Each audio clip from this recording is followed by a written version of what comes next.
The wind came in waves across the Montana Rockies, each gust screaming through the pines like something alive and angry.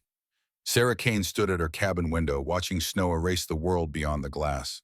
The thermometer nailed to the porch post read -18 degrees. Beyond the reach of her porch light, there was nothing but white darkness, the kind that swallowed sound and memory alike. She turned from the window, her reflection ghosting across the glass. 30 years old. Too young to feel this hollowed out. The scar on her forearm caught lamplight as she reached for her rifle, the burn mark from Helmand Province, 2 years gone, but never really healed. Some wounds stayed open. Some just learned to live quiet. The Springfield lay across her workbench in pieces. She'd been cleaning it for the third time this week, not because it needed cleaning, but because her hands needed something to do. The work was methodical, predictable, safe. Bore brush through the barrel. Oil on the bolt. Chamber check. Again. The repetition kept the memories at bay most nights. Most nights. Across the room, Rocco raised his head from where he lay curled beside the wood stove. The German Shepherd was 6 years old, 70 pounds of muscle and scar tissue wrapped in black and amber fur. His eyes caught firelight, turning them the color of old whiskey. Those eyes had seen things. Kandahar, Helmand, places where the earth itself turned hostile. Sarah knew what those eyes held because she'd been there too. Different role, same nightmares. She assembled the rifle with practiced efficiency, each piece sliding home with the soft click of metal finding metal. Outside, the wind shrieked. The cabin walls groaned under the weight of winter pressing in from all sides. This was February in the Rockies. This was isolation measured in miles of frozen wilderness, where the nearest neighbor lived 40 minutes away, on roads that didn't exist half the year. This was exactly what Sarah had wanted when she'd bought this place 2 years ago. Distance, silence, room to breathe without Helmand Province reaching across continents to remind her of everything she'd failed to save. Rocco settled his head back between his paws, but his ears stayed alert, always alert. The dog didn't sleep the way normal dogs slept. He rested with one part of his brain still operational, still scanning for threats in a world that had taught him brutally and repeatedly that threats came when you least expected them. Sarah understood. She'd been sleeping the same way since Kandahar. She set the rifle aside and reached for the coffee pot. The brew was hours old, bitter as medicine, exactly what she needed. The mug warmed her hands as she moved to her reading chair, an old recliner she'd salvaged from a yard sale in Kalispell. A paperback Western lay open on the armrest, bookmarked 2/3 through. She'd read the same 3 pages 4 times in a night without retaining a single word. The clock on the mantel read 11:47. In 13 minutes, everything would change. Sarah lifted the mug to her lips, tasted the burnt edge of coffee left too long on heat. Through the window, snow fell in sheets, each flake vanishing into the greater white. The world beyond her property line had ceased to exist. Just her cabin, just the storm, just the memories she couldn't outrun, no matter how far into the wilderness she retreated. Her mind drifted the way it always did in the quiet hours. Back to the operations center in Helmand 2018. Back to the radio chatter and the GPS coordinates that placed Dalton Pierce's unit 12 miles outside the wire. Back to his voice, calm and professional. Reporting contact, reporting casualties, reporting that he was pinned down with a civilian family trapped between his position and insurgent fire. She'd coordinated the supply drop. She'd tracked the medevac. She'd done everything right by the book. It hadn't mattered. Dalton had died with his hand on Rocco's collar, telling the dog to stay, to wait, to be good, and Rocco had obeyed. For 6 hours, that dog had held a defensive perimeter around a dead handler, refusing evacuation, refusing safety, refusing to abandon the man who'd trained him, trusted him, loved him. They'd had to tranquilize Rocco to get him on the helicopter. Sarah had been the one to receive him stateside, the one to read the psychological evaluation that recommended euthanasia, the one to sign the papers that said, no, absolutely not, this dog deserves better. And maybe in signing those papers, she'd been trying to save something she hadn't been able to save in Helmand. Maybe she'd been trying to prove that not everything good died in the desert. 2 years later, they were still trying to prove it to each other. Rocco shifted by the fire. His tail twitched once some dream moving through him. Sarah wondered if dogs dreamed of the people they'd lost. If somewhere in Rocco's sleep, Dalton Pierce still lived, still gave commands, still scratched behind those pointed ears and promised everything would be okay. She wondered if her own dreams would ever stop replaying the radio transmission that ended with static and silence. The coffee had gone cold in her hands. She set the mug aside and closed her eyes, letting the sound of the fire and the wind blend into white noise. Sleep wouldn't come, it never did before 3 a.m., but she could rest. She could sit in this chair and pretend that the world outside her cabin wasn't still turning, wasn't still finding new ways to break good people into pieces. 11:51. Rocco's head snapped up. Sarah's eyes opened. The dog was staring at the door, every line of his body suddenly rigid. His ears rotated forward, triangulating sounds she couldn't yet hear. The hackles along his spine lifted, not aggressive, but alert. Warning. Easy, boy, Sarah said quietly. Her hand moved to this rifle muscle memory older than conscious thought. What is it? Rocco didn't look at her. His focus stayed locked on the door, his breathing shallow and controlled. This was operator mode. This was the bomb he'd been in Kandahar, before the trauma, before the loss. This was K-9 Delta 4 75th Rangers Explosive Ordnance Disposal, 3 combat tours, and a medal commendation for saving 14 soldiers from an IED ambush. This was the dog who didn't alert unless there was something worth alerting about. Sarah stood slowly, rifle in hand. The cabin's single room suddenly felt smaller, the walls pressing in. Outside, the wind howled, but beneath it carried on the storm came another sound.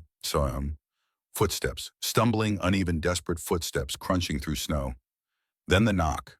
Not a polite tap, not a neighbor's greeting, a fist against wood hard enough to rattle hinges. 3 strikes, pause, 3 more. The rhythm of someone who needed help and needed it now. Sarah moved to the window, keeping to the side, keeping out of direct line of sight. The porch light illuminated a small circle of snow-covered planks and nothing else, but there at the edge of the light, a shape, someone standing, swaying. Another knock, weaker this time. The sound of knuckles that had given everything they had left. Rocco moved to Sarah's side, positioning himself between her and the door without being told. His lips pulled back just enough to show teeth. Not aggression. Readiness. Sarah's thumb found the rifle's safety, clicked it off. Every instinct screamed caution. You didn't open your door at midnight during a blizzard in the middle of nowhere. You didn't invite unknown variables into your sanctuary. You didn't take that kind of risk. But the knock came again, and this time a voice came with it. Pashi, a woman's voice, thin and breaking. Please, someone, help. Sarah's hand was on the deadbolt before conscious thought caught up, because that voice carried something she recognized. The same thing she'd heard in her own voice 2 years ago, standing in a Montana office, asking if there was any way, any possible way, to save a war dog the system wanted to put down. Desperation. She threw the bolt and pulled the door open. The woman on her porch collapsed forward. Sarah caught her on instinct, arms wrapping around a body that weighed almost nothing, all bone and wet fabric, and the copper smell of blood. Behind them, Rocco growled low, not at the woman, but at something beyond her, out in the darkness where the porch light couldn't reach. Sarah dragged the woman inside, kicked the door shut, threw the bolt. Her hands came away red, blood still warm, soaking through a torn jacket that might have been blue once. The woman's face was pale as snow lips going purple. Her eyes struggled to focus. They're coming, the woman whispered. They followed. I'm sorry. I'm so sorry. Sarah laid her on the floor, hands already moving to assess damage. Gunshot wound, left shoulder still bleeding. Hypothermia advanced, shock setting in fast. The woman was maybe 28, athletic build, gone thin from stress, dark hair plastered to her skull with snow and sweat. Her jacket hung open, revealing a badge clipped to her belt. Montana State Police. Detective Shield. Name, Sarah said, voice calm despite the adrenaline spiking through her system. I need your name. Bryn. The woman's teeth chattered so hard she could barely form words. Detective Bryn Aldrich, the guy. They're killing them. 14 women. I have proof. I have... Something fell from her jacket as Sarah pulled it open. A GPS tracker, smaller than a key fob, blinking red at 2-second intervals. Active, transmitting. Sarah's blood turned to ice. You were tracked. Not a question. A statement. You led them here. Bryn's eyes filled with tears. Didn't know, I swear. Found it just now, too late. I'm sorry. Outside, cutting through the wind, came the sound of engines. Multiple vehicles, heavy-duty, pushing through snow that would stop anything civilian. Sarah moved to the window, killed the interior lights with one hand. The sudden darkness made the headlights visible, cutting through the storm like searchlights. 4 vehicles, maybe 5, moving up her access road in formation. Not lost, not random. Hunting. Rocco positioned himself at the window body, low, every sense focused on the approaching threat. Sarah had seen this stance before. Helmand Province, Kandahar. The moments before contact when good dogs and good soldiers absolutely knew that violence was coming and there was no way around it. Her satellite phone sat on the shelf above the fireplace. She grabbed it, started to dial, then stopped. Who would she call? The sheriff's department. The very people Bryn had been running from. The woman was state police, and if she was running, if she'd been shot, that meant the corruption went deep. Calling for help might just bring more enemies. The first vehicle stopped 50 yards out. Doors open. Silhouettes emerged backlit by headlights, carrying shapes that Sarah's training recognized immediately. Rifles, tactical gear. These weren't random criminals. These were organized, professional, hunting a cop who knew too much. Sarah knelt beside Bryn. The woman's eyes were losing focus, pupils dilated beyond what the dim cabin light explained. Shock, blood loss, hypothermia. Without immediate treatment, she had maybe 20 minutes. Bryn, Sarah gripped the woman's face, forced eye contact. Stay with me. I need to know. Who are they? Bryn's hand fumbled at her hip, pulled out a cell phone. The screen was cracked but functional. She pressed it into Sarah's hand with fingers that barely worked. Photos, Bryn whispered. 6 missing women, reports filed, all dismissed. Runaways, they said. All lies. Sarah scrolled through the images. Missing person reports. Police forms stamped with rejection notices. Young women ages 19 to 32, all disappeared across Montana and Wyoming in the last 18 months. All cases closed without investigation. They're not runaways, Bryn continued, her voice fading. They're being sold. Trafficking network, 12 counties. My sister, 9 months ago. Maeve, she's out there, somewhere, I can prove it. Evidence bag, inside pocket. Sarah found it. A sealed plastic bag containing a thumb drive and a folded sheet of paper covered in handwritten GPS coordinates. Warehouse locations, convoy schedules, financial transaction records, and at the bottom a list of names. Law enforcement names, sheriffs, deputies, state police. The radio on Bryn's belt crackled to life. A man's voice, calm and professional, the tone of someone who'd spent decades giving orders and having them obeyed. Detective Aldridge. The voice carried weight, authority, and underneath it all, the cold certainty of a man who knew he held all the cards. You're making a mistake. Return the evidence. We can talk about this. No one else needs to get hurt. Bryn's eyes met Sarah's, and in them, Sarah saw the same thing she'd seen in a mirror for 2 years. The look of someone who'd lost everything that mattered and was running on nothing but the desperate, fading hope that maybe somehow there was still something worth saving. Sheriff Wade, Bryn whispered. He runs everything. 12 counties, hundreds of women, and I can prove it. Outside the vehicles repositioned, 9 men now spreading out in tactical formation around the cabin. Sarah counted rifles, tactical vests, communications gear. This wasn't a police response. This was a kill team. Her hand found Rocco's collar. The dog's muscles vibrated with contained energy, waiting for the command that would release him. 2 years of civilian life hadn't erased his training. Couldn't erase it. Some things went too deep. Sarah's mind raced through options. The cabin had 2 exits, front door and back window. Her snowmobile sat in a shed 100 yards behind the cabin. If she could get Bryn there, if she could get them both moving before the net closed completely, they might have a chance, might. The radio crackled again. Miss Kane Barfi. Wade's voice and hearing her name in his mouth sent ice down Sarah's spine. Sarah Kane, civilian logistics contractor, Helmand Province, 2016 to 2018. Currently residing at 447 Glacier View Road. You've gotten yourself involved in something that doesn't concern you. Be smart. Send out the detective. Walk away. He knew who she was, knew where she lived, which meant this wasn't random. Meant someone had told him. Someone who knew her history, her location, her vulnerabilities. Bryn grabbed Sarah's wrist with surprising strength. Don't. They'll kill me and you and anyone who knows. That's what they do. How many? Sarah asked. Total. How many women? 14 confirmed missing. Could be more. I've been investigating 9 months, since Maeve. Every lead went nowhere, every report dismissed. Then I found the GPS logs. Financial transfers, $3.2 million over 18 months, all going to law enforcement accounts. Sarah's jaw tightened. Where are they? Warehouse, outside Kalispell, industrial district. The evidence has coordinates, convoy schedules, everything. But I can't, Bryn's voice broke. I can't get it there. I'm sorry, I tried. Through the window, Sarah watched the men advance. 50 yards, 40. They weren't rushing, didn't need to. They had the numbers, the weapons, the time. This was a foregone conclusion in their minds. Just a matter of how much resistance they'd face before it ended. Sarah looked at Rocco. The dog stared back, amber eyes clear and focused. Waiting. After 2 years of trauma and recovery, of learning to live without Dalton Pierce, of slowly, painfully finding peace in this isolated cabin, Rocco had slipped back into operator mode like he'd never left it. Because some things didn't leave. Some training ran too deep. Some bonds survived even death.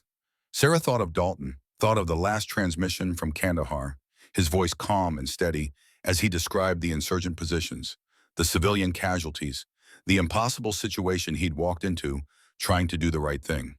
He'd died trying to save people, died because he believed something mattered more than making it home. She'd spent 2 years trying to understand that choice. 2 years trying to forgive him for leaving her to process the guilt alone.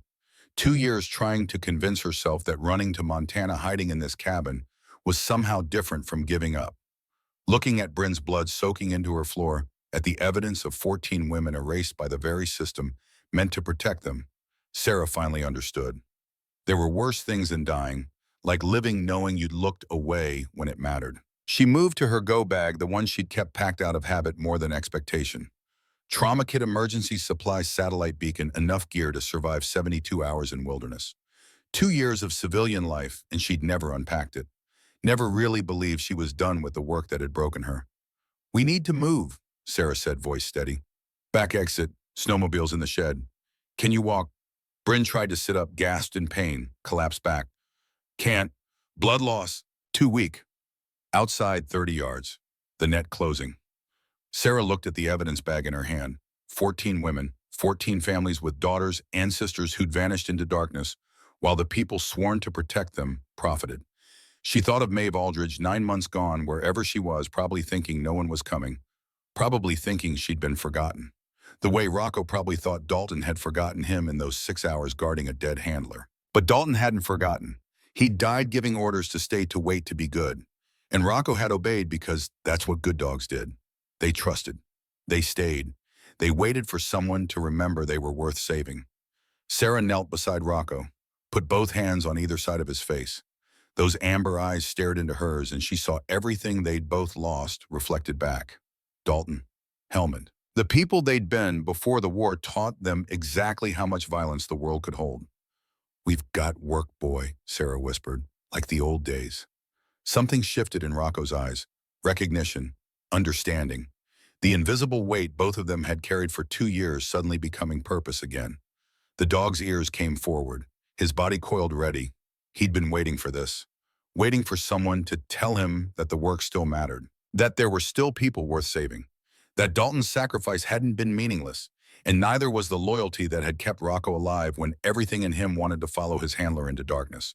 Sarah grabbed her rifle, her go bag, the evidence, moved to the back window and checked the approach. Clear for now, but that would change fast. The shed was 100 yards through open snow. With Bryn injured, it would take 2 minutes they didn't have. But they'd have to make the time. She turned to tell Bryn the plan, to explain they were about to attempt something with very low probability of success, and froze. Through the front window, a flashbang arced through the air. Rocco barked. Once. Sharp. Contact warning.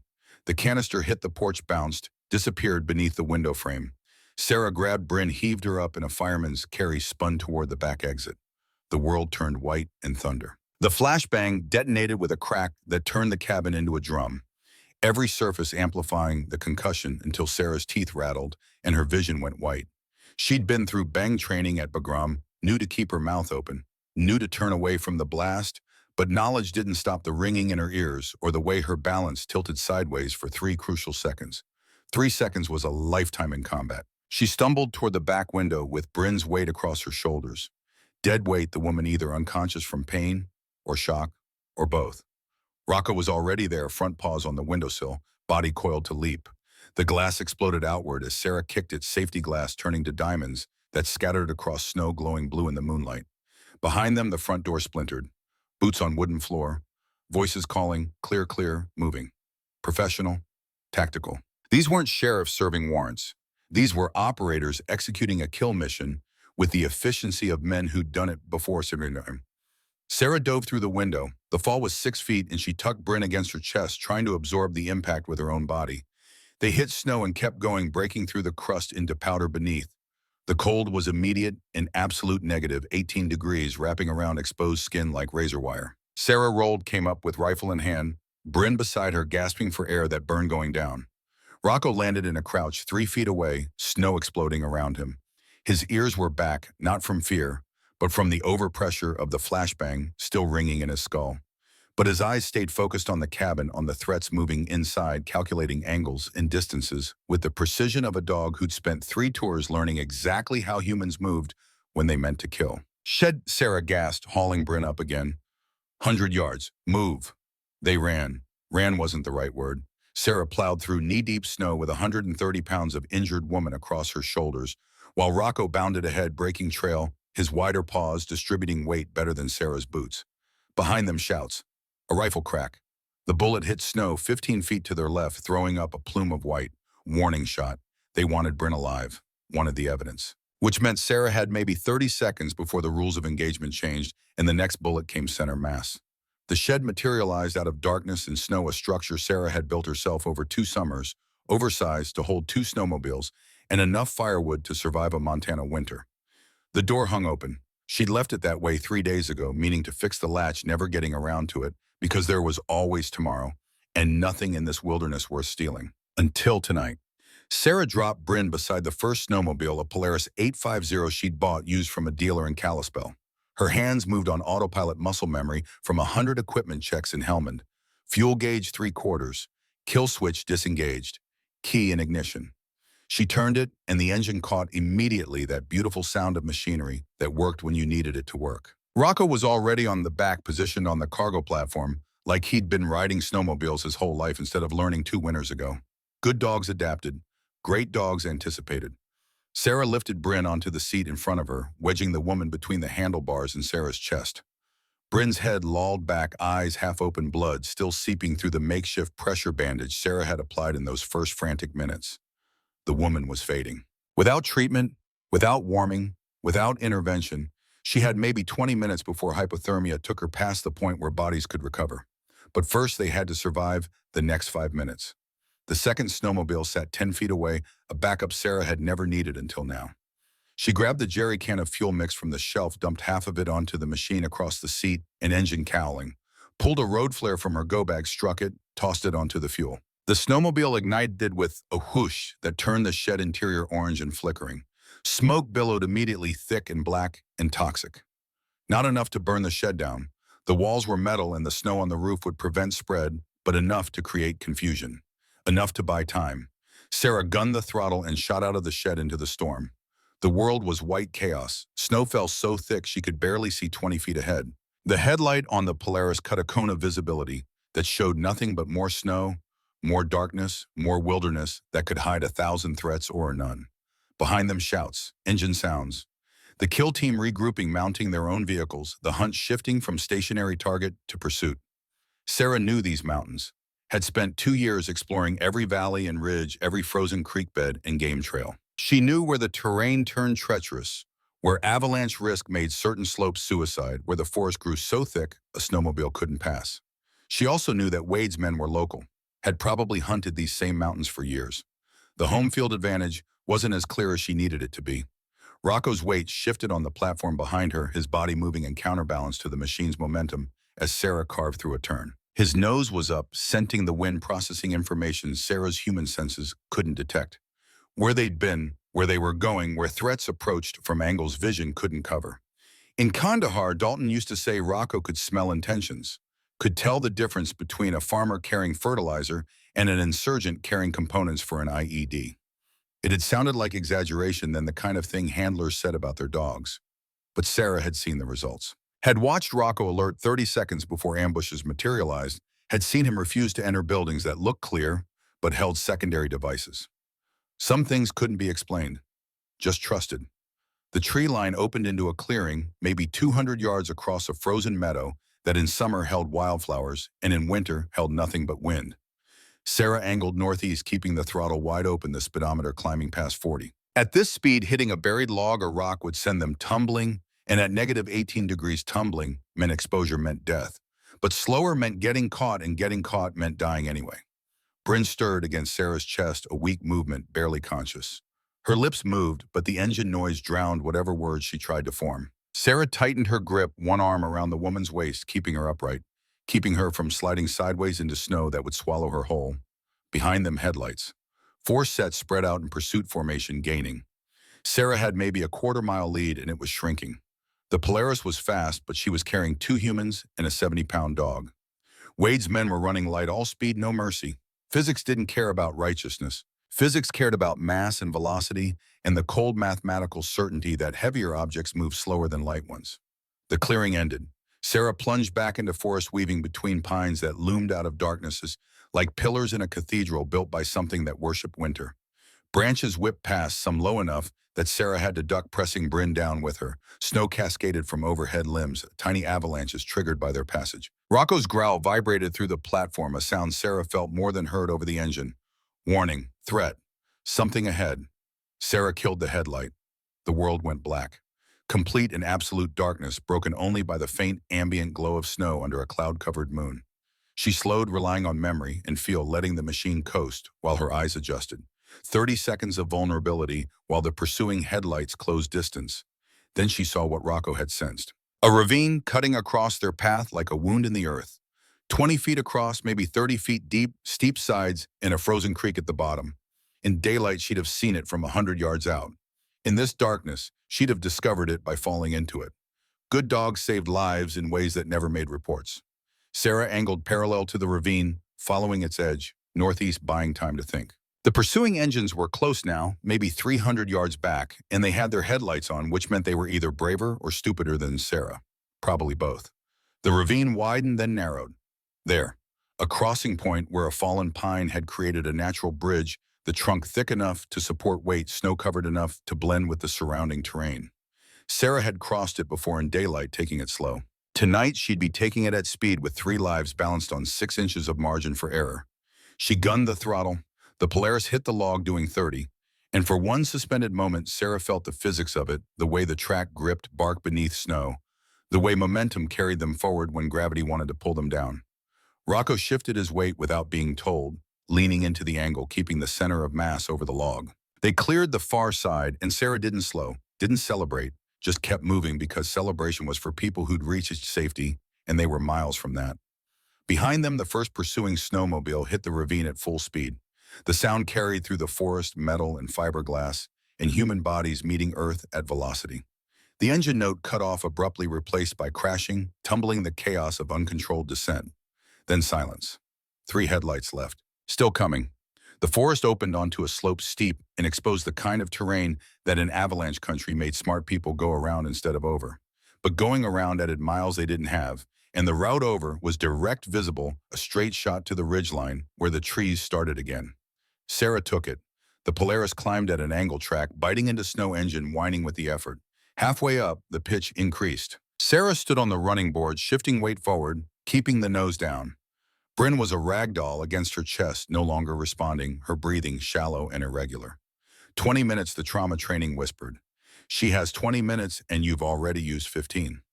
The ridgeline materialized, and Sarah crested it with enough momentum to catch air on the far side. They landed, hard suspension compressing, Rocco absorbing the impact with bent legs. The forest swallowed them again, and Sarah immediately cut right, angling away from their previous heading, breaking the pursuit's prediction. She could hear them behind her, 2 machines now. The third either stopped or lost. The engine sounded different, higher pitched. Lighter machines built for speed over cargo, which meant they were gaining, had been gaining, would continue gaining until physics and fuel capacity determined the outcome. Sarah needed an equalizer. The terrain dropped into a valley she recognized. Frozen Creek on the left, steep hillside on the right, a natural corridor that funneled northwest for 2 miles before opening onto a fire road. The fire road led to Highway 83, and Highway 83 meant civilization helped witnesses, all the things that made murder complicated for men who operated in darkness. But 2 miles was forever when being chased. 2 miles was enough distance for a dozen things to go wrong. She throttled down, listening. The pursuit engines were close, maybe 200 yards back, their headlights visible as a glow through the trees. They'd be able to see her track in the snow, the deep groove the Polaris carved, impossible to hide. Following would be easy. Catching would be inevitable, unless she changed the game. Sarah stopped, killed the engine. In the sudden silence, the pursuing machine sounded like chainsaws getting louder. Rocco hopped off, standing at attention, ears forward. He understood.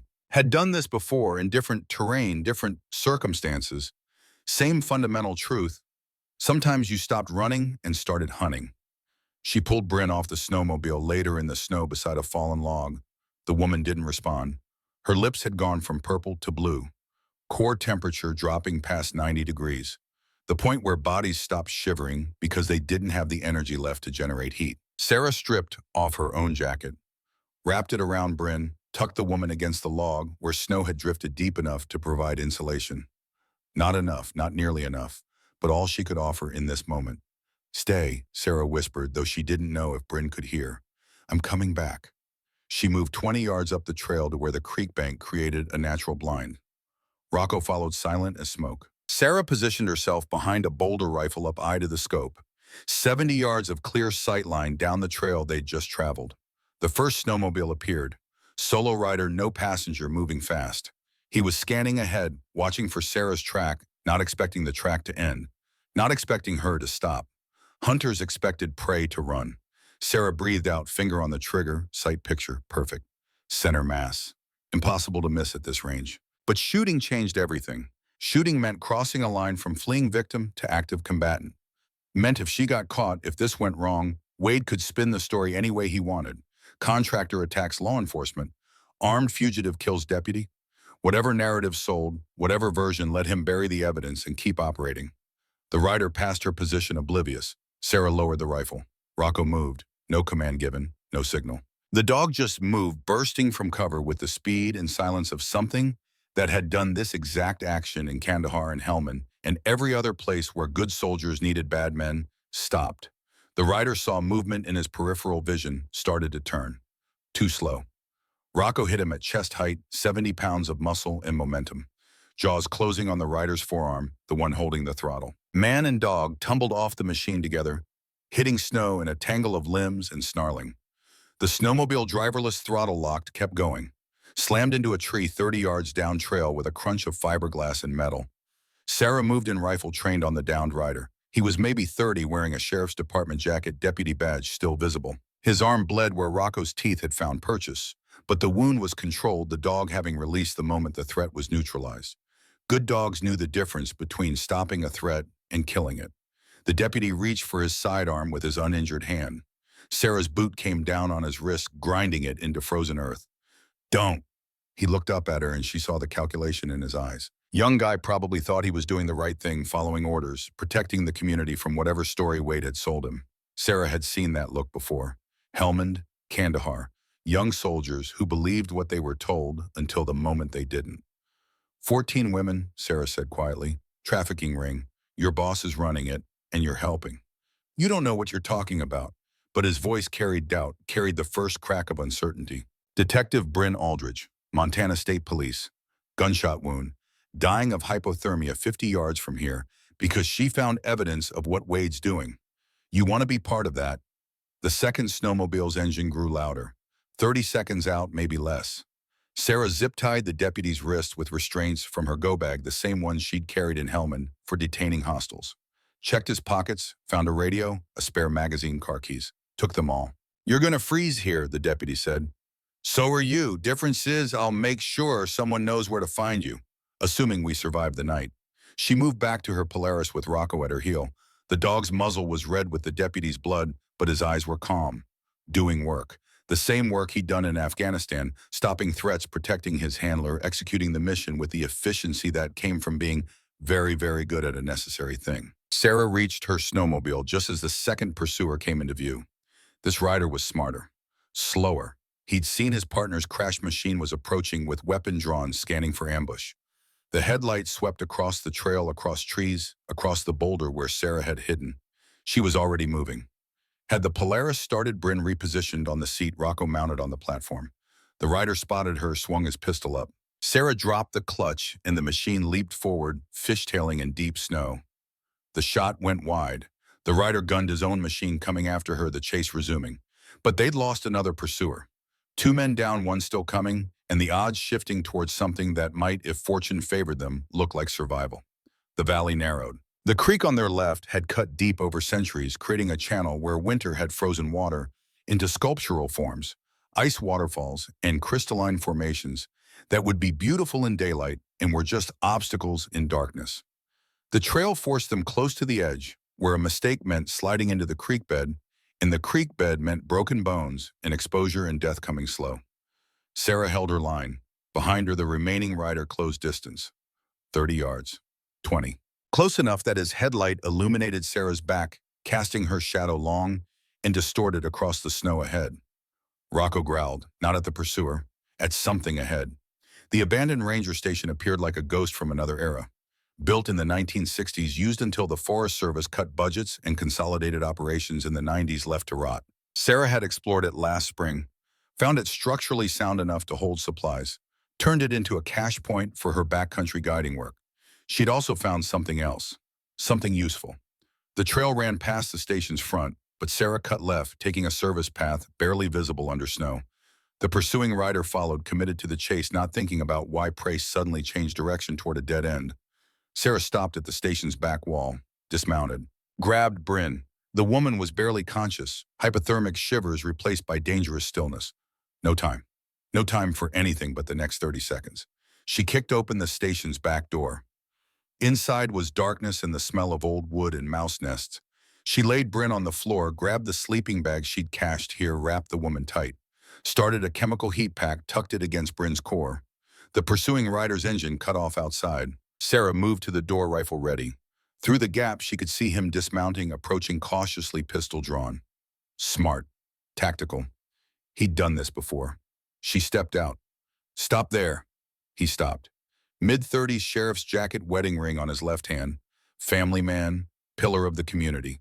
Someone who probably coached Little League and went to church and thought he was the good guy in this story. Where's Aldridge? He asked. Dying. Unless she gets medical attention in the next 10 minutes. You want that on your conscience. She's a criminal, interfering with an investigation. She's investigating you, your department, the women you've been trafficking. 12 counties, 18 months, 14 women disappeared. How much did Wade pay you to look the other way? Something flickered in his eyes, not guilt, recognition, confirmation. You don't know how this works, he said. These women, illegals, criminals. No one's looking for them. We're solving a problem and funding our department. Win-win. Sarah felt something cold settle in her chest. Not anger, something worse. Understanding. This man didn't think he was doing wrong, thought he was being pragmatic, efficient, smart. There's a woman inside that building, dying from a bullet your people put in her, Sarah said. Her sister's been missing 9 months. Maeve Aldridge, 23 years old, worked at a diner in Kalispell. She was looking for her, or is she just another illegal? No one's looking for... The deputy's hand tightened on his pistol. Rocco stepped out from behind the building, silent, positioned between the deputy and Sarah. The dog didn't growl, didn't bark, just stood there, 70 pounds of professional violence waiting for release. The deputy looked at Rocco, looked at Sarah, calculated odds. Wade's gonna find you, he said finally. Might take a day, might take a week. But he's got every cop in 12 counties looking. You can't hide. Then I won't hide, I'll broadcast. Evidence goes to FBI media, everyone. Your whole operation gets burned. You're one person against a system. I'm one person who knows what your system is worth, and I'm done walking away from fights that matter. She raised the rifle, not aiming, not threatening, just ready. The deputy took a step back, then another. He holstered his pistol, hands up, making the choice that smart people made when facing an armed opponent who'd already proven willing to fight. He got on his snowmobile and left. Sarah watched until his headlight disappeared into the forest, then lowered the rifle. Her hands were shaking. Adrenaline, cold, delayed fear, everything catching up now that the immediate crisis had passed. Rocco leaned against her leg, solid, present. The way Dalton used to ground her when operations in Helmand got too intense and the weight of coordination threatened to crush her capacity to function. Good boy, she whispered. Good boy. Inside the ranger station, Bryn was still breathing, barely. Sarah checked vitals, pulse 48 thready, core temperature 89 degrees, past the point where field treatment could help. She needed a hospital. Needed it an hour ago. Sarah pulled out her satellite phone, stared at it. Who to call? Local emergency services were compromised. Sheriff's Department actively hostile. But the FBI had field offices, had jurisdiction over trafficking, had the authority to override local corruption. If she could reach them, if they'd believe her, if she could stay alive long enough for them to respond. She dialed the Missoula field office number she'd memorized 2 years ago when filling out paperwork to adopt Rocco had required federal coordination. Waited through rings that felt like hours. A voice answered. Professional. Alert despite the late hour. FBI Missoula, how can I direct your call? Sarah took a breath. I need to report officer-involved human trafficking. Multiple jurisdictions, 14 confirmed victims. I have evidence and a dying Montana State Police detective who can corroborate. We're under active pursuit by corrupt law enforcement. A pause, then calm and measured. What's your location? Sarah gave coordinates. Explained the situation in brief clinical terms. Trafficking ring, Sheriff Wade, Brin's investigation. The evidence. Everything compressed into 2 minutes of information that would either save them or mean nothing. The voice on the other end stayed professional. Stay where you are. We're dispatching hostage rescue team, ETA 45 minutes. Can you hold that long? Sarah looked at Brin, at Rocco. At the darkness outside where Wade's men were regrouping, repositioning, preparing for the next assault. We'll hold, she said. She ended the call and began preparing the ranger station for siege. 45 minutes was an eternity measured in heartbeats and shallow breaths. Sarah worked by the light of a single chemical glow, stick the green luminescence turning the ranger station's interior into something alien and cold. She'd barricaded the front door with a filing cabinet and desk, positioned herself at a window with clear sight lines to the approach trail. The rifle rested across her knees, loaded, safety off, ready. Brin lay wrapped in the sleeping bag, her face pale as bone china. Sarah had done everything field training allowed. Heat packs, elevation, monitoring vitals every 3 minutes. The woman's pulse had climbed to 52, her core temperature hovering at 90.3. Stable. Not improving but not dying, not yet. Rocco maintained position by the door, ears rotating independently, processing sounds. Sarah's human hearing couldn't distinguish from wind and settling snow. Every few minutes his head would tilt, triangulating something distant, then return to neutral. Waiting. The patient vigilance of a mom who understood that battles had rhythms, that violence came in waves, that the silence between attacks was when you prepared for the next one. Sarah checked her watch. 22 minutes since the FBI call. 23 minutes to hold. The evidence bag sat on the floor beside her. She'd examined its contents while waiting the thumb drive and paper records that Brin had nearly died protecting. GPS coordinates for what the notes labeled as Distribution Hub. Warehouse in Kalispell, Industrial District.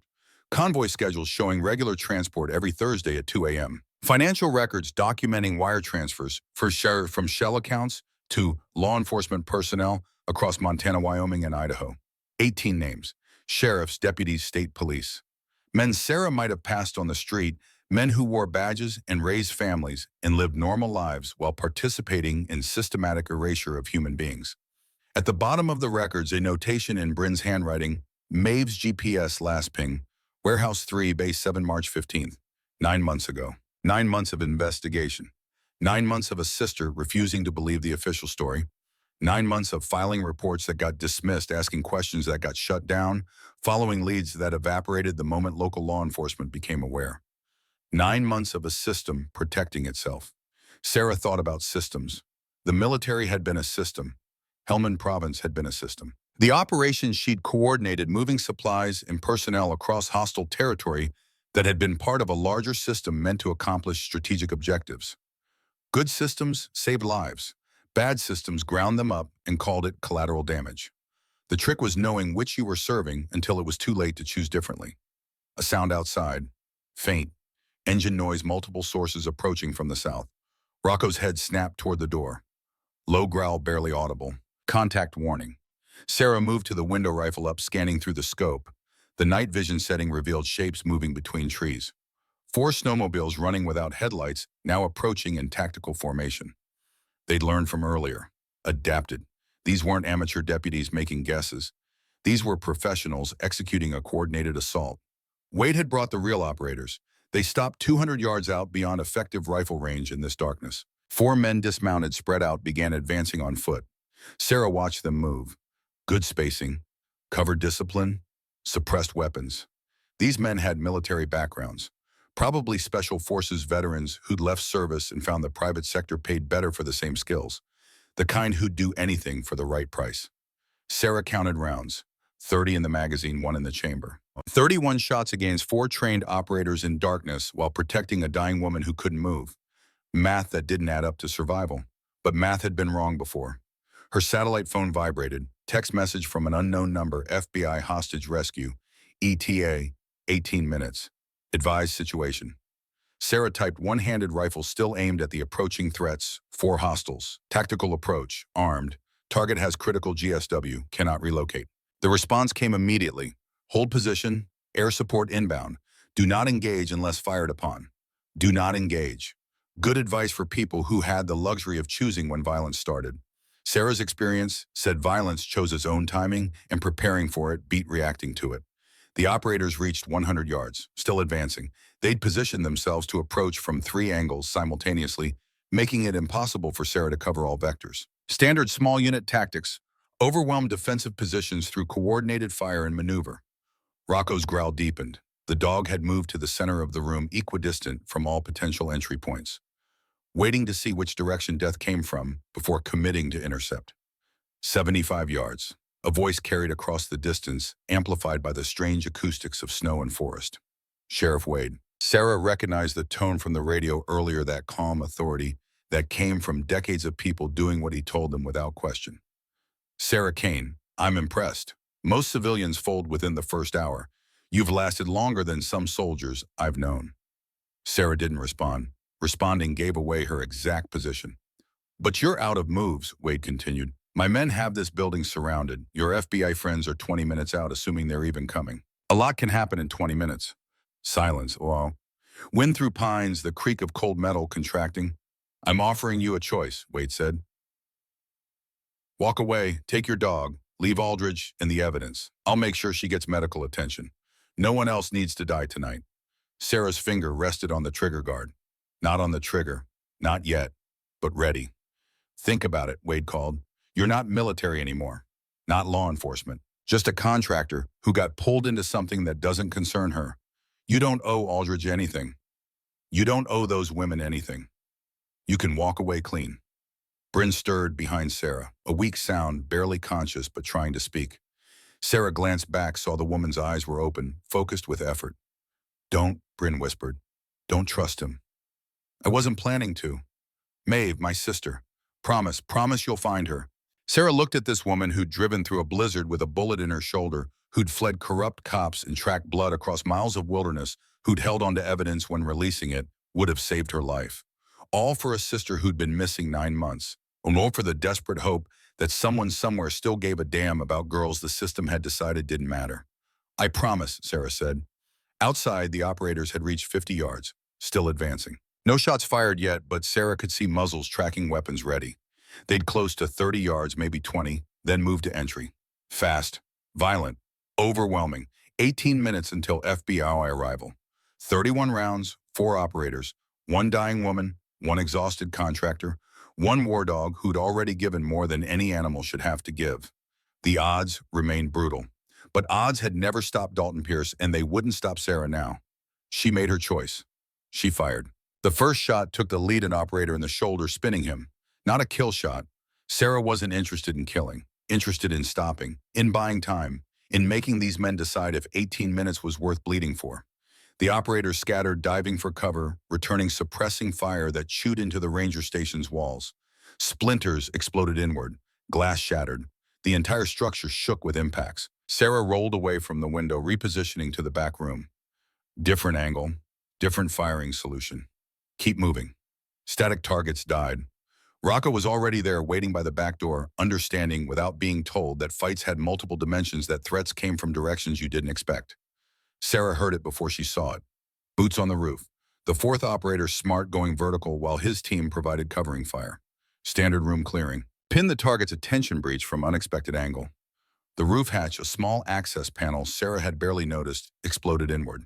The operator dropped through, weapon up fast and professional.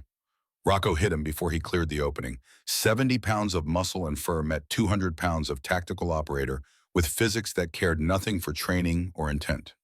They went down together, the operator's rifle clattering away, his sidearm trapped beneath Rocco's weight. The dog's jaws closed on the man's forearm, the one reaching for a knife, and held. Not tearing, not killing, just controlling. The operator tried to buck to throw Rocco off. The dog adjusted, shifted weight, maintained position with the efficiency of something that had done this exact action in dozens of raids across Afghanistan. Sarah moved in, rifle trained on the operator's head. "Don't move." The man froze. His eyes were clear, calculating, professional. Mid-30s fit cold assessment happening behind those eyes. She saw him make the decision. This wasn't his fight. This was Wade's fight. And bleeding out in a Montana ranger station for Wade's trafficking operation wasn't in the contract. "Tell your team to stand down," Sarah said. "They won't listen to me." "Then you're going to bleed here while they figure out what to do about it." More suppressing fire from outside. Rounds stitching across walls. These men were committed, now had crossed the line from intimidation to assault, and retreat would mean questions they couldn't answer. Sarah zip-tied the operator's hands, used his own belt to secure his ankles. Rocco released on command, backing away with blood on his muzzle, but eyes still focused. Still ready. The satellite phone vibrated. "Text FB, IHRT, ETA 12 minutes. Air support establishing perimeter." Sarah texted back, "Under fire. 3 hostiles outside, 1 secured inside. Response, hold position. Do not engage." She almost laughed. "Do not engage." While bullets chewed through walls and 3 trained operators prepared to rush the building, and a woman died by degrees on the floor. The universe had a twisted sense of humor. The firing stopped. Sudden silence, more ominous than the noise. Sarah knew what that meant. Reloading, repositioning, preparing for final assault. Wade's men had committed to this course, and there was no walking back. 12 minutes. 720 seconds. Each one measured in heartbeats, in the sound of men moving through darkness toward violence. Sarah checked Bryn. Pulse 55. Temperature 90.8. Stable. Holding. Fighting with the same stubborn refusal to quit that had driven her to Sarah's cabin in the first place. "They're coming," Sarah said quietly to Rocco. The dog sat ears forward, waiting. "Like Kandahar. Like Helmand. We hold until help arrives. You understand?" Rocco's tail moved once.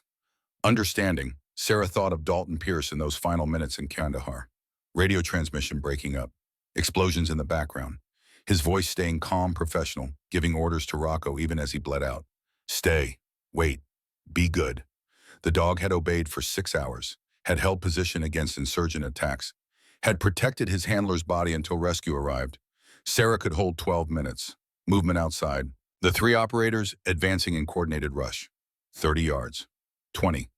Coming hard and fast, betting that overwhelming violence would break resistance. Sarah fired.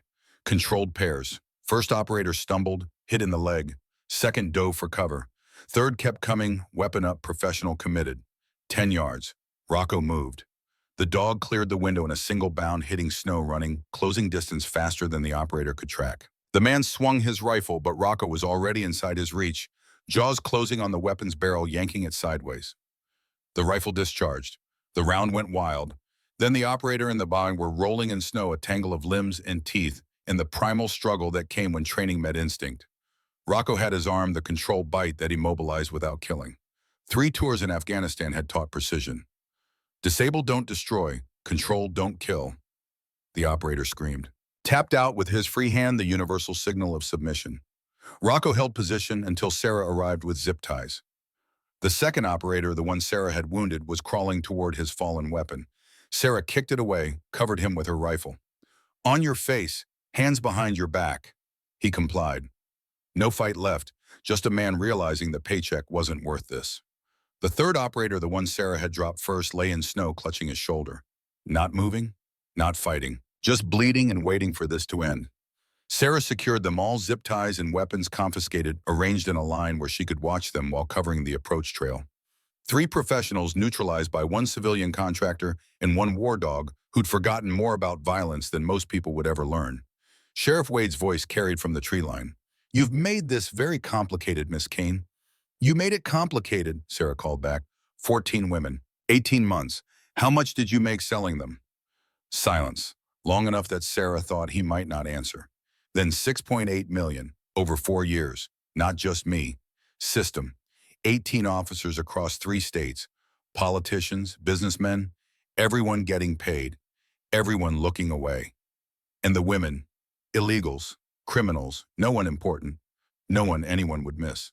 Sarah felt something cold settle in her chest. Not anger, something beyond anger. The absolute certainty that this man believed what he was saying, that in his mind, human beings could be divided into people who mattered and people who didn't, and the second category existed to be exploited. Maeve Aldridge, Sarah said, 23, worked at a diner, American citizen. Her sister's dying in this building, trying to find her. Was she no one important? Another pause. Mistakes happen. Where is she? Where are they? Warehouse, Kalispell. But you'll never reach them. And even if you do, even if the FBI shuts down this operation, there are others, dozens of operations. You stop one, three more start. This is bigger than you understand. Sarah heard it then. Rotors, helicopter, coming fast from the north. Wade heard it too. His tone shifted. FBI. You called them. Clever. But do you think they'll believe a civilian contractor over 18 law enforcement officers? Do you think they'll take your word about a system that's been operating for 4 years without anyone noticing? The helicopter cleared the ridge line. Spotlights swept across the forest, bright as daylight, illuminating everything. Sarah saw Wade then standing in the open, no cover, no concealment, hands empty, confident. The helicopter descended, military pattern fast rope deployment. 6 figures dropped tactical gear, weapons ready. Not local police, not sheriff's deputies. FBI hostage rescue team, the real operators. They moved with surgical precision, surrounding Wade's position, covering Sarah's location, securing the perimeter with efficiency that made the earlier assault look amateur. A woman's voice on loudspeaker. Sheriff Wade, FBI, hands on your head. Do not move. Wade complied, slowly, still confident. Agent, there's been a misunderstanding. That woman in the ranger station is wanted for assault on law enforcement.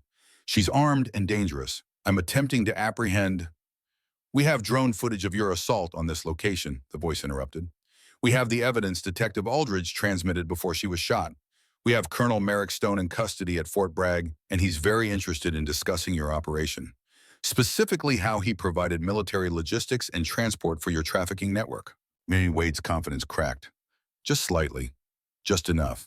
Stone started cooperating 3 hours ago, the voice continued, providing details on routes, contacts, financial structures. He's given us everything, Sheriff. Bank accounts, shell companies, the whole infrastructure. That makes you redundant. 4 HRT operators moved in, weapons trained. Wade was cuffed, searched, loaded into the helicopter with mechanical efficiency. His 3 operators received the same treatment. The man Sarah had secured inside. All of them gone in under 4 minutes. An operator approached Sarah. Female, mid-40s, steel-gray hair, pulled back tight, hard eyes that had seen their share of darkness. The kind of eyes that assessed threats and calculated responses before most people finished processing what was happening. Sarah Kane. Kane. Yes. Special Agent Kate Brennan. We're securing the scene. Where's Detective Aldridge? Sarah led her inside. Brennan lay where Sarah had left her, wrapped in the sleeping bag, breathing shallow but steady. The chemical heat packs had done their work, buying time, keeping core temperature from dropping past the point where bodies gave up. Brennan knelt beside her, checked vitals with practiced efficiency, fingers on the carotid, watching the second hand on her watch, counting. Medic, she called. 2 operators entered with a stretcher and trauma kit. They moved with the same precise choreography as everything else, establishing IV, access, monitoring vitals, preparing for transport. She's hypothermic, Sarah said. Gunshot wound to the shoulder, bullet removed in field conditions, wound packed with quick clot. She's been stable for 40 minutes but needs immediate hospital care. You extracted a bullet in field conditions. Brennan's tone carried new assessment. Yes. What's your medical training? None formal. Civilian contractor logistics coordination. Helmand Province, 2016 to 2018. Worked with combat medics, emergency field procedures. You learn or people die. Brennan looked at Sarah with the kind of recognition that came from understanding exactly what kind of crucible forged certain skills. You saved her life. Sarah looked at Bryn, at this woman who'd driven through hell to expose a system that chewed up the vulnerable and profited from their suffering. She saved her own life, drove through a blizzard with a bullet in her shoulder, held on to evidence when dropping it would have saved her. I just kept her breathing long enough for you to arrive. The medics lifted Bryn onto the stretcher. As they carried her past, the detective's eyes opened, focused on Sarah with effort that showed how close to the edge she still was. Maeve, Bryn whispered. The word came out, broken, desperate. I promised, Sarah said. We'll find her.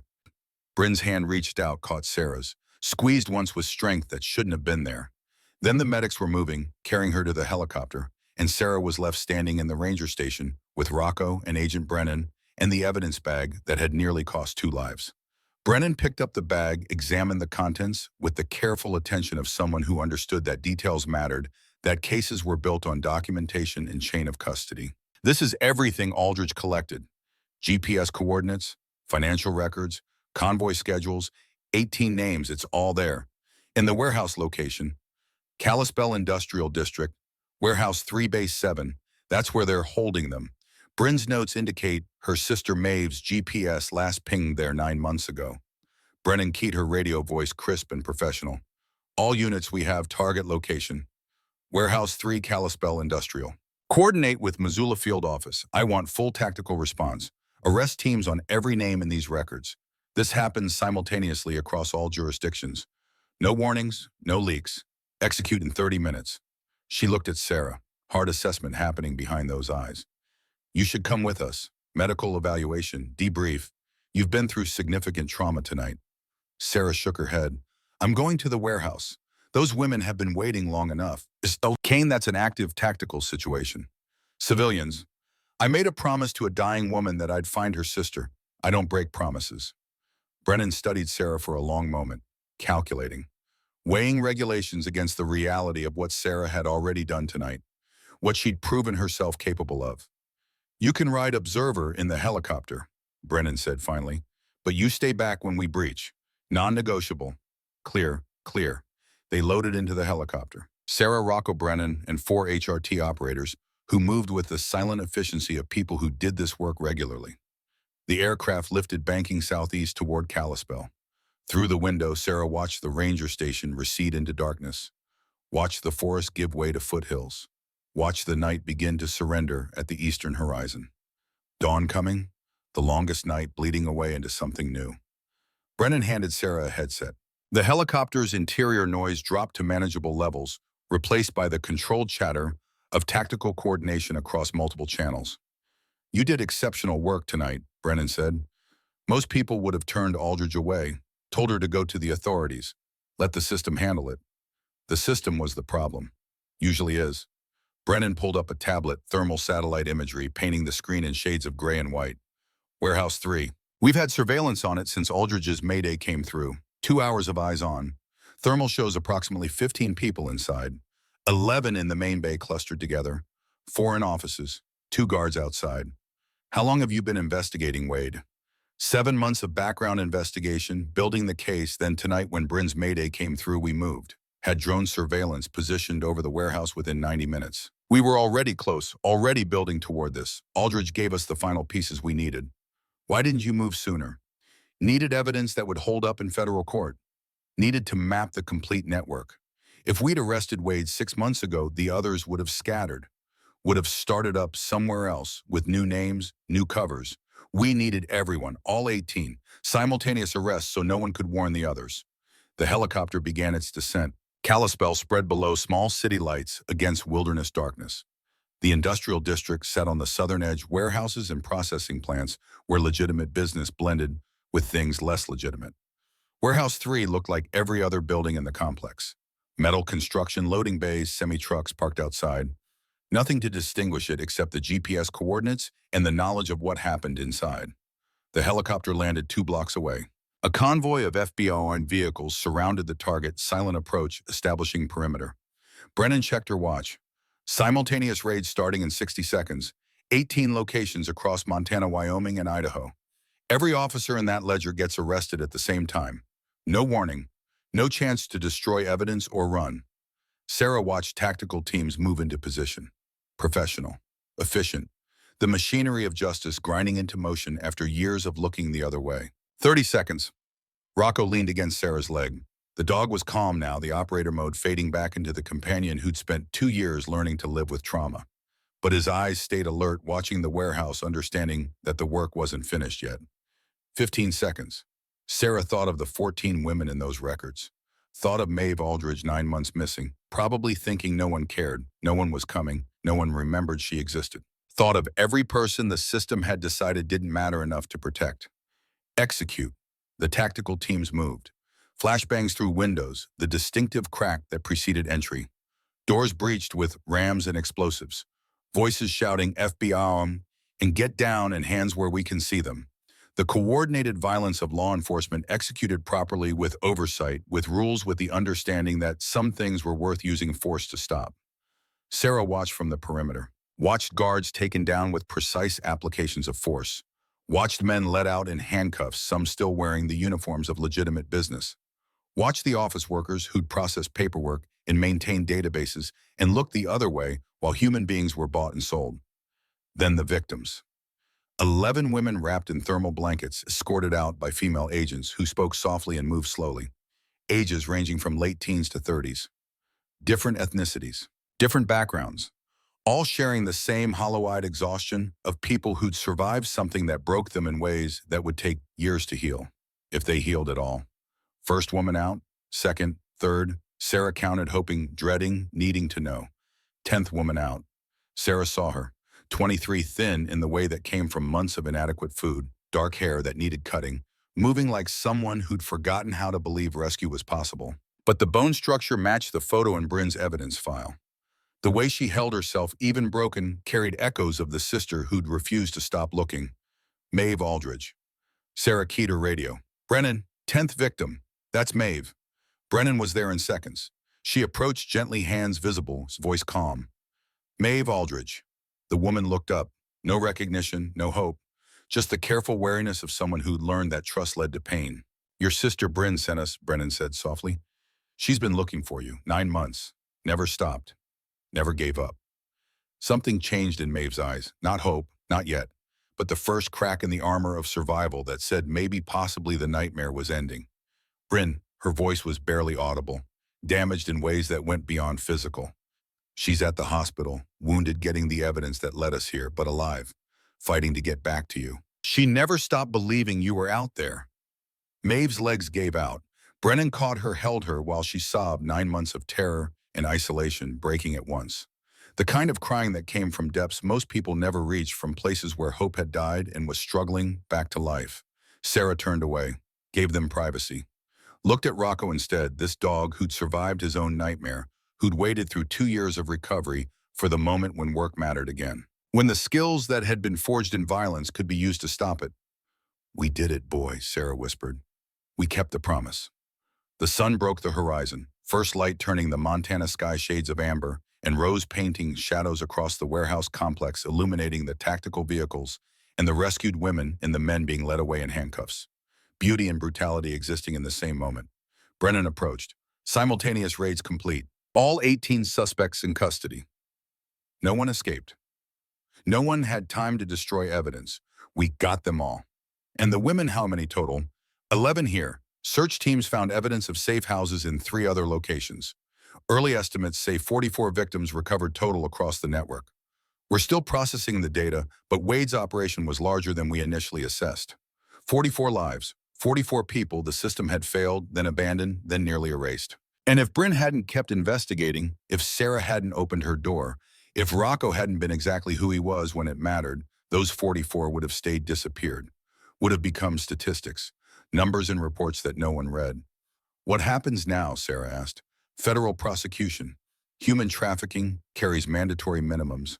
Racketeering, conspiracy. These men are looking at life sentences. Wade specifically will never see daylight again. The victims get comprehensive support services, medical care, counseling, legal advocacy. Some will be able to return to families. Others will need protected identities. It's a long process. Years, not months. But they're free. That's what matters. In Wade's operation, he said there were others, more networks. Brennan nodded slowly. There always are. Human trafficking is a $150 billion global industry. We broke this network, dismantled Wade's operation. The intelligence we have gathered will help us identify and target others. But it's not over. It's never over. Then what's the point? The point is those 11 women breathing free air right now. The point is Maeve Aldridge getting to see her sister again. The point is 44 people who thought they'd been erased getting their lives back. We can't save everyone, but we can save who's in front of us, and that matters.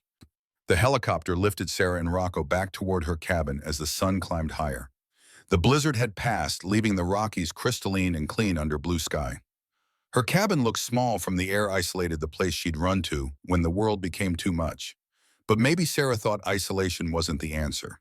Maybe the answer was what she'd done tonight, opening the door, keeping the promise. Standing in the gap between evil and victims, even when the math didn't work and the odds looked impossible. Maybe that's what Dalton had been trying to teach her in Helmand. Not that every mission succeeded, but that every mission mattered. Every person. Every choice. The helicopter touched down in the clearing behind her cabin. Brennan handed Sarah a business card as she prepared to disembark. We're forming a multi-jurisdictional task force, Operation Northern Star. Focus on trafficking networks across the Mountain West. We could use someone with your skill set, civilian consultant, search and rescue tactics, K-9 operations expertise. No obligation. But think about it. Sarah looked at the card, looked at her cabin, looked at Rocco. I'll think about it. Fair enough, but Sarah, you saved a lot of lives tonight. And I don't just mean the victims. You reminded a lot of federal agents why we do this work. Sometimes we need people outside the system to show us what the system should look like. Thank you. Sarah carried Rocco inside. The cabin was exactly as they'd left it hours ago. Coffee cold on the table, book open to the same page, rifle in pieces on the workbench, like the world hadn't shifted on its axis in the past 12 hours. She built up the fire, made fresh coffee, sat in her reading chair with Rocco's head on her lap. The dog's breathing was slow and even, peaceful. The hypervigilance that had defined the last 2 years had faded into something calmer. Not gone, never gone, but manageable. Outside dawn painted the mountains in shades of gold. A new day, the first morning of whatever came next. Sarah slept. Boom. 6 months passed like water through fingers. The federal courthouse in Helena was packed for sentencing. Sarah sat in the gallery watching Sheriff Thurston Wade stand before the judge, the man who'd built an empire on human suffering, who'd corrupted a system meant to protect, who'd looked at vulnerable people and seen profit margins. The judge's voice carried absolute authority. On 18 counts of human trafficking, 32 counts of conspiracy, 14 counts of racketeering, and 4 counts of attempted murder, I hereby sentence you to life in federal prison without possibility of parole. Wade's face remained impassive. No remorse, no recognition of what he'd done, just cold calculation about appeals and legal strategies that wouldn't work. 22 officers total were convicted. The trafficking network was dismantled. The evidence Sarah had protected that night had been enough. More than enough. Financial records, GPS logs, testimony from Colonel Stone and the operators who'd turned state's evidence. The case was airtight, but numbers didn't tell the whole story. Operation Northern Star had recovered 44 victims initially, then 63 as investigations expanded into Wyoming, then 92 as Idaho connections emerged. Women who'd been classified as runaways or illegals, or people who didn't matter, who mattered very much to the families that got them back. Maeve Aldridge, she sat 3 rows ahead. Sarah could see the back of her head the way she sat close to Bryn. The sisters had been inseparable since the rescue. Maeve was in intensive trauma therapy working through 9 months that had nearly destroyed her. But she was working, fighting, surviving. Bryn had been promoted to FBI Human Trafficking Division Montana Field Office. She coordinated victim services and investigations with the fierce dedication of someone who understood exactly what was at stake, what it felt like when the system failed you, what it meant when someone refused to give up. Sarah worked as civilian consultant now. She and Rocco conducted searches, provided K-9 tactical expertise, trained other dogs for victim recovery work. The cabin in Montana stayed her home base, but she traveled.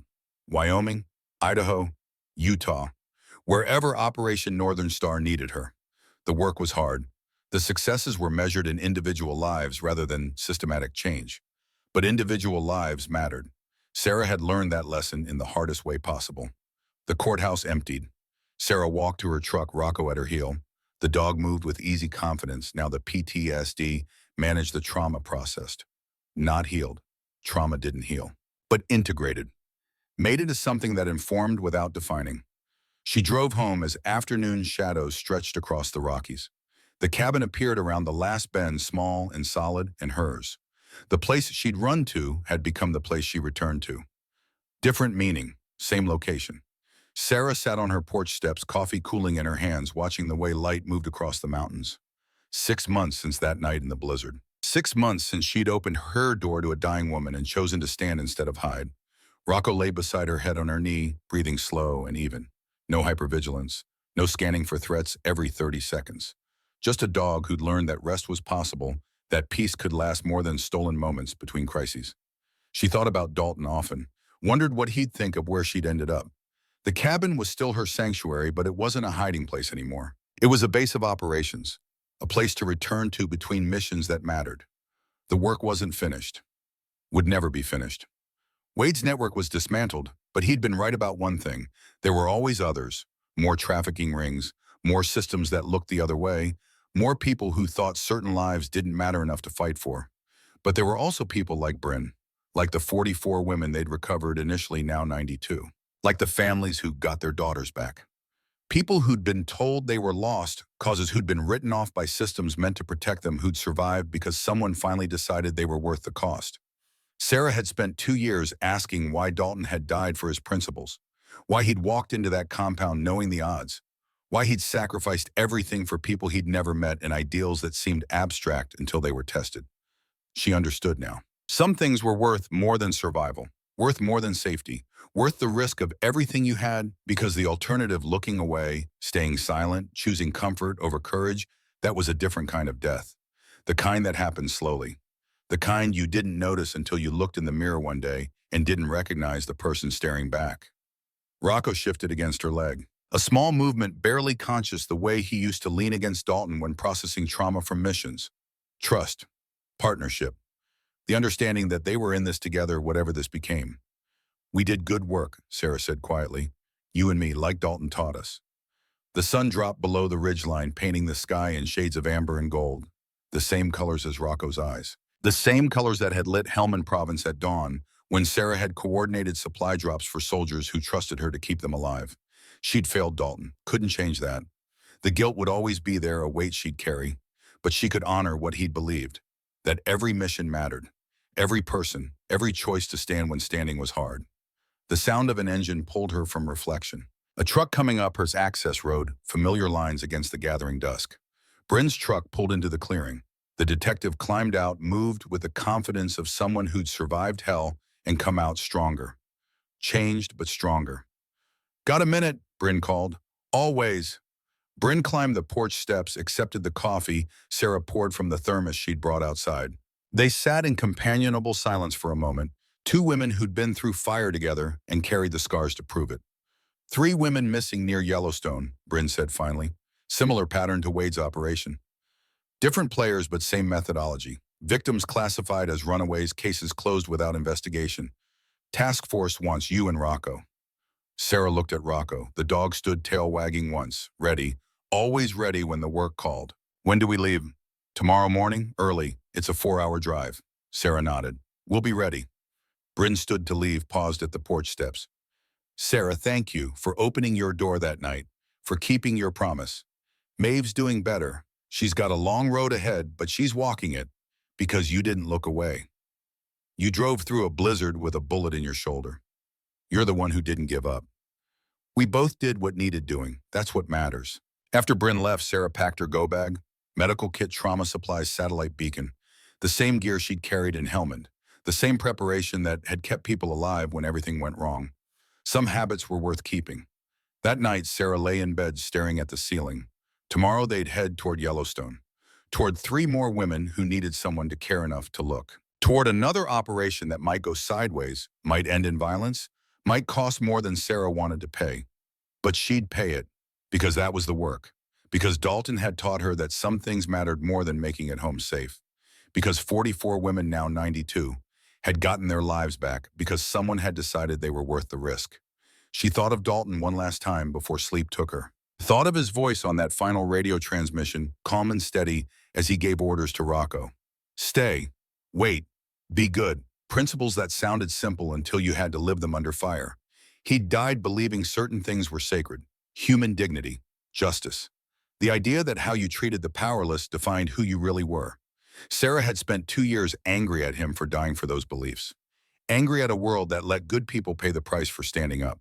But maybe that was the point. Maybe the price was what made it matter. Easy things didn't require courage. Safe things didn't require faith. The moments that defined you were the ones where everything was on the line and you chose to stand anyway. Dalton had made that choice. Bryn had made that choice. And on a February night in a Montana blizzard, Sarah had finally understood why. Some things were worth fighting for, no matter the odds. And some partnerships survived even death. They just transformed into something new. Dalton and Rocco, Sarah and Rocco, the work continuing the mission, evolving the purpose, remaining constant. Protect the vulnerable, stand against the darkness, keep the promises that mattered. Morning came cold and clear. Sarah loaded the truck while Rocco waited patiently, understanding that the gear meant work, that work meant purpose. That purpose was what made the hard things bearable. Bryn arrived at dawn. They drove toward Yellowstone as the sun painted the Rockies in shades of pink and gold. Beautiful country, dangerous country, the kind that held both sanctuary and threat in equal measure. What do we know about the missing women? Sarah asked. First victim, Clara Jennings, 21, worked at a hotel in West Yellowstone. Vanished 6 weeks ago walking home from her shift. Police report filed, classified as runaway within 48 hours. Family. Mother in Colorado, been calling the sheriff's office every day, gets the same answer. Your daughter was an adult. Adults have the right to disappear. Classic dismissal pattern. Second victim, Emma Raz, 19, college student, summer job at a restaurant. Disappeared 4 weeks ago. Campus police investigated initially, then local law enforcement took over and shut it down. Same story. Adult probably ran away, nothing to investigate. Third, Sophie Chen, 22, photographer, freelance work in the park. Vanished 2 weeks ago. Her equipment was found abandoned at a trailhead. Phone, wallet, camera, all there. But no Sophie. That's what triggered the FBI's attention. Equipment left behind doesn't match the runaway narrative. Sarah processed the information. 3 women over 6 weeks. Escalating pattern. The kind of timeline that suggested organization planning, systematic operation, rather than opportunistic crime. Local law enforcement. Teton County Sheriff's Office. Sheriff's name is Garrett Cross. 22 years on the job. Respected in the community. But something about how these cases were handled feels familiar. Too fast to classify as runaways. Too quick to shut down investigation. Sarah felt ice form in her stomach. You think it's another Wade situation? I think we don't know yet, but the pattern matches. And after Wade, after seeing how deep that corruption went, I'm not assuming any law enforcement is clean until proven otherwise. They drove in silence for a while. The landscape shifted from mountains to high plains, sagebrush, and distant peaks. Country that looked empty, but held secrets in its vastness. How's Maeve doing? Sarah asked. Bryn's expression softened. Better, some days are harder than others. She's working with a trauma therapist who specializes in trafficking survivors. Learning that what happened wasn't her fault, that she's not broken, just hurt. It's a process. She's lucky to have you. I'm lucky to have her back. There were nights during those 9 months when I thought I'd never see her again. When every lead went nowhere and every official told me to give up. You gave me hope when I had none left. Kept your promise when you had no reason to. I had a reason. You drove through hell to get to my cabin. That kind of determination doesn't quit. Neither do you. That's why Brennan wants you on this. Because you don't stop when things get hard. You dig in. The truck climbed into higher elevation. Yellowstone's boundaries approaching. Tourist season was months away, the park quiet except for wildlife and the few winter visitors brave enough to face the cold. What's the operational plan? Sarah asked. We're meeting the task force in West Yellowstone. Brennan's flying in with 2 HRT operators. Local FBI field agent named Mitchell Ross will provide logistical support. We'll coordinate with park rangers who know the terrain. Then we start with the last known locations and work backward. And if Sheriff Cross is involved, then we handle it the way we handled Wade. Carefully, quietly, with enough evidence that when we move decisively. Sarah looked out the window at the wilderness rolling past. Somewhere out there, 3 women waited, not knowing if anyone cared, not knowing if rescue was coming, living with the kind of fear that changed people in fundamental ways. But rescue was coming. Sarah would make sure of it. Rocco's head appeared between the front seats, amber eyes alert. The dog understood, could sense the shift from travel to mission preparation. The way Sarah's breathing changed, her focus sharpened, her body prepared for work that mattered. Ready, boy? Sarah asked. 1 bark, clear and certain, always ready. The truck crossed into Yellowstone as the sun climbed higher, painting shadows across geothermal features that steamed in the cold air. Beauty and danger existing in the same landscape. They'd been in dangerous landscapes before. Helmand, Kandahar, Montana wilderness during a blizzard, and they'd found their way through, together. Sarah reached back, rested her hand on Rocco's head. The dog leaned into the touch, solid and present. Partnership that had survived trauma, survived loss, survived 2 years of learning how to live with wounds that didn't heal. But wounds didn't have to heal to move forward. Sometimes scars were what gave you strength, reminded you what you'd survived, what you'd stood for when standing cost everything. 3 more, Sarah whispered. 3 more women waiting for someone to care. We're coming, I promise. The truck disappeared into Yellowstone's vastness headlights, cutting through morning mist carrying 2 women and a war dog toward another mission, toward 3 lives that mattered, toward the work that never ended but always mattered. The mountains rose around them like cathedral walls, ancient and indifferent and beautiful. And somewhere ahead the darkness waited, but they'd been trained for this, both of them. Forged in different fires but tempered by the same truth. Some things were worth fighting for. Every time, no matter the cost. The work continued.